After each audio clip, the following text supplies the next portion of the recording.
کہ یہی ہے آرزو، تعلیم قرآن عام ہو جائے، ہر پرچم سے اونچا پرچم اسلام ہو جائے۔ اور یاد رکھیں مسلمانوں، اسلام کی تبلیغ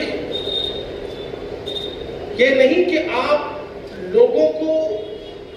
پکڑ پکڑ کے سمجھائیں تو ہی ہوگی، نہ، اگر آپ دین مصطفیٰ پر مضبوطی سے جم جائیں، شرع نے جو ہم پر لازم و واجب قرار دیا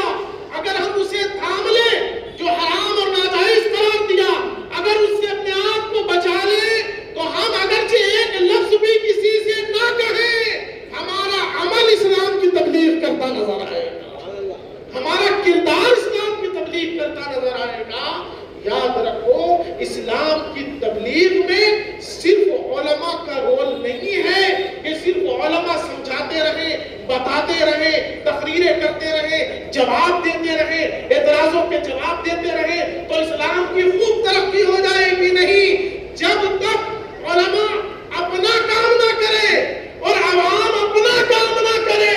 اس وقت تک مشن میں کامیابی نہیں ہو سکتی۔ فوج کا کمانڈر لاکھ کشتی میں بتائے، لاکھ طریقے بتائے، لاکھ نقشے اور ڈائیگرام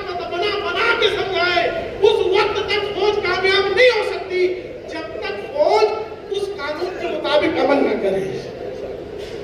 اور ہمیں تو کچھ نہیں کرنا ہے، قسم خدا کی، مصطفیٰ جان رحمت کے کردار اور عمل اور آپ کا اخلاق وہ عظیم نعمت ہے ہمارے لیے کہ دنیا کا بڑا سا بڑا ظالم بھی اس اخلاق کے آگے ایسے پگھلتا نظر آئے گا جیسے تپتی دھوپ میں برف پگھلتا نظر آتا ہے، تپتی دھوپ میں برف پگھلتا